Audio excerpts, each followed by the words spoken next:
Hello students, आज हम बात करने जा रहे हैं क्यू में इज फुल के बारे में। हमें पता करना है कि क्यू पूरी भर चुकी है या नहीं भरी है। तो इसे आप आइडेंटिफाई कैसे करोगे? आप देख सकते हो बोर्ड पर हमने क्यू बनाई हुई है यहाँ पर, जिसमें टोटल 4 एलिमेंट्स हैं इस समय। ये नंबर ऑफ़ एलिमेंट्स है और ये सबस्क्रिप्ट एड्रेस है। ठीक है, ये इसका फ्रंट साइड है क्यू का और ये रियर साइड है। ये जो एफ है वो रिप्रेजेंट कर रहा है इस बात को कि क्यू में कुछ वैल्यूज़ हैं, ये 0 पर है तो इसका मतलब कि क्यू से डेटा रीड किया जा सकता है। ठीक है, अगर -1 पे होता तो क्यू को खाली माना जाता। फिलहाल आर कितने पर है? 3 पर। इसका मतलब क्या है कि अभी क्यू में और भी जगह है, आपको दिखाई भी दे रहा है, लेकिन हमें कोडिंग से और एल्गोरिदम से सेट करना है। तो देखो एल्गोरिदम पे ध्यान दो। एल्गोरिदम क्या कहता है इस चीज़ का कि हम यहाँ पर स्टेप फर्स्ट ले लेते हैं पहले, जिसमें हमने लिखा कि हमारे पास एक क्यू है, जो भी साइज़ है आप 5 मान लीजिए या साइज़ मान लीजिए, कोई बड़ा इशू नहीं है। ठीक है, मैं चलो साइज़ ही लिख लेता हूँ। एक हमारे पास एफ है और एक हमारे पास आर है। ठीक है, यहाँ हम सेकंड स्टेप में लिख रहे हैं, क्या करना है, हमें एक मैसेज देना है कि क्यू भरी हुई है या नहीं है। ठीक है, तो हमने लिखा if R is equal to size. Algorithm की बात हो रही है, तो R अगर 5 तक पहुंच चुका है, ये एल्गोरिदम के लिए, क्योंकि एलिमेंट नंबर पे चलता है एल्गोरिदम, सबस्क्रिप्ट एड्रेस को फॉलो नहीं करता है। अगर R बराबर हो जाए किसके? साइज के। बात चल रही है इज फुल की।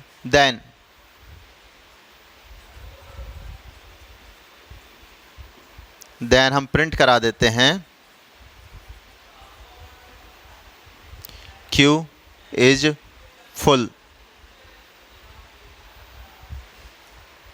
सिंपल सा कंसेप्ट है।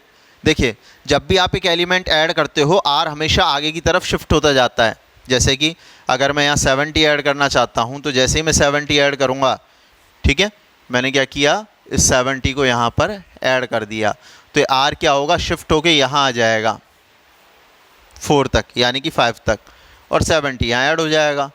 ठीक है, तो ये साइज के बराबर हो गया नहीं हो गया? अगर साइज की वैल्यू 5 है, मान के चल रहे हैं साइज की वैल्यू कितनी, 5, तो R 5 तक आ चुका है, 5 तक आ चुका है, तो Q इस समय पूरी भर चुकी है, तो मैसेज आ जाएगा Q इज फुल का।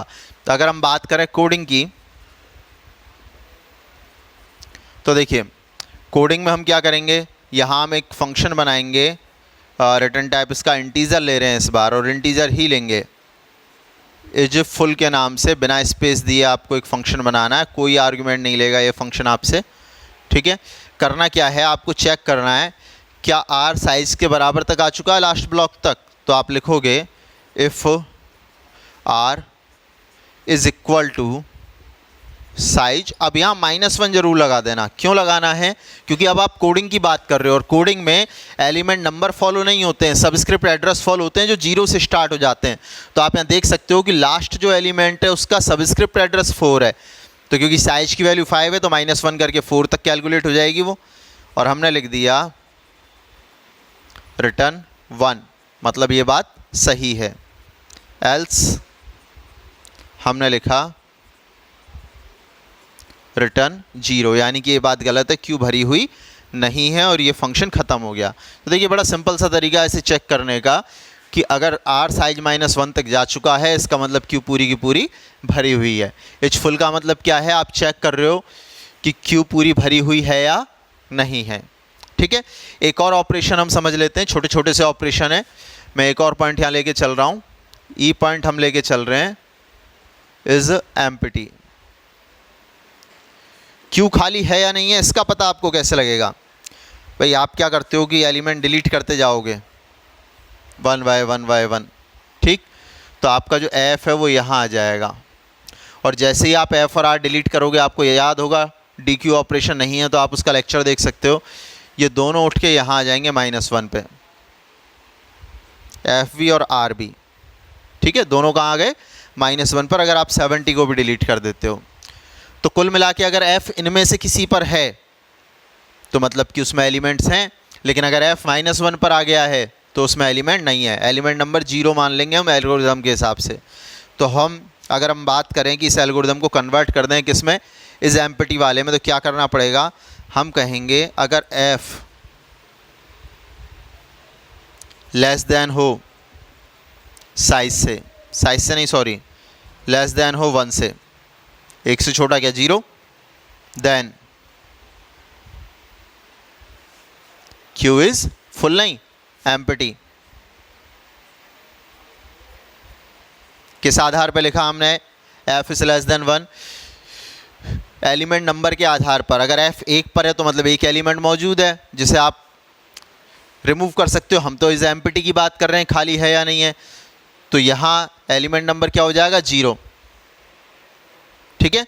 तो अगर f लेस देन है कितने से, 1 से, तो इसका मतलब Q में कोई एलिमेंट नहीं है, तो Q इज एम्प्टी हमने मैसेज दे दिया। कोडिंग साइड की बात करें तो यहाँ तो सबस्क्रिप्ट एड्रेस चलते हैं, तो हम कहेंगे फंक्शन बनाएंगे इज एम्प्टी के नाम से।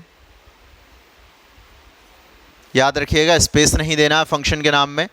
और इस बार हम बात करेंगे f की। देखो भरने का काम r का था, खाली करने का काम किसका है, f का। तो हम कहेंगे कि अगर f आ चुका है -1 के इक्वल, f की वैल्यू क्या हो गई है -1, क्योंकि अगर 0 से लेके 4 तक कोई वैल्यू रहेगी तो इसका मतलब Q में एलिमेंट है जिसे डिलीट किया जा सकता है। खाली कब माना जाएगा, जब f कहाँ आ जाए, -1 पर, ठीक है। तो हम कह रहे हैं अगर f की वैल्यू -1 के इक्वल है तो Q खाली है, इसलिए रिटर्न में 1 कर दे, 1 का मतलब ट्रू होता है, ठीक है। और अगर ऐसा नहीं है, f -1 पर नहीं, किसी और लोकेशन पे 0 1 2 3 4 कहीं भी और है, तो उस सिचुएशन में रिटर्न हो जाए 0, यानी कि फॉल्स, Q एम्प्टी नहीं है। तो ये Q से रिलेटेड बेसिक ऑपरेशंस थे, जहां हमने पढ़ा NQ के बारे में, DQ के बारे में, पीक ऑपरेशन के बारे में, इस फुल के बारे में, इस एम्प्टी के बारे में। तो इस चैप्टर के हमारे दोनों टॉपिक हो जाते हैं, स्टैक एंड Q से रिलेटेड, ठीक है।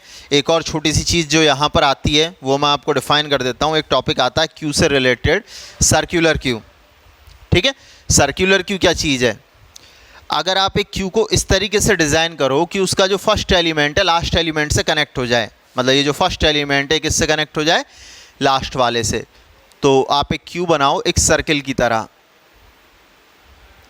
और ऐसे आप इन्हें डिवाइड कर दो। देखते जाओ ढंग से, element 0, element 1, element 2, element 3, element 4, वही सब है, ठीक है। यहाँ पर जैसे यही वैल्यू मैंने रख दी, 80 रख दिया, ठीक है, 10 रख दिया, 20 रख दिया, 50 रख दिया और 70 रख दिया। देखो इसी वाली Q को हमने क्या करा है, एक सर्किल में कन्वर्ट कर दिया है और ज़्यादा कुछ नहीं करा। इसका जो ये फर्स्ट एलिमेंट था वो लास्ट एलिमेंट से हमने क्या कर दिया, कनेक्ट कर दिया है, जोड़ दिया है। तो इस सिचुएशन को हम क्या बोलते हैं, सर्कुलर Q बोलते हैं। तो एक छोटी सी डेफिनेशन आती है आपके इसमें, कई बार पूछ ली भी जाती है 1 नंबर के क्वेश्चन में कि सर्कुलर Q क्या होती है। तो उसका एक सिंपल सा आंसर है, एक ऐसी Q जिसका फर्स्ट एलिमेंट लास्ट एलिमेंट से क्या हो, कनेक्टेड हो, उस Q को क्या बोलेंगे, सर्कुलर Q। तो आराम से आप इसे डिफाइन कर सकते हो। डायग्राम पूछा जाए तो इस तरीके का एक डायग्राम बना के आ सकते हो, ठीक है। तो यहाँ हमारे स्टैक एंड Q के टॉपिक्स कंप्लीट हो जाते हैं। इस चैप्टर के अंदर मैं आपको एक एक एग्जाम्पल करवाऊंगा फुल प्रोग्राम का। एक हम स्टैक का पूरा प्रोग्राम समझेंगे और एक लेक्चर के अंदर हम Q का पूरा प्रोग्राम समझेंगे, जिसमें इसके मोस्टली सारे ऑपरेशंस आ जाएंगे। अभी हमने ये सब अलग अलग पार्ट्स में पढ़े हैं, लेकिन हम एक प्रोग्राम करेंगे जिसके अंदर Q के सारे ऑपरेशन समझेंगे। और इससे पहले वाला जो टॉपिक है स्टैक, वो भी हम यहाँ पर समझ के देखेंगे। हालांकि आपके सिलेबस का पार्ट नहीं है, लेकिन उसके बाद भी एग्जाम्स में कई बार इसके बारे में पूछ लिया जाता है। तो इस लेक्चर के अंदर हम इतना ही कवर करते हैं आज।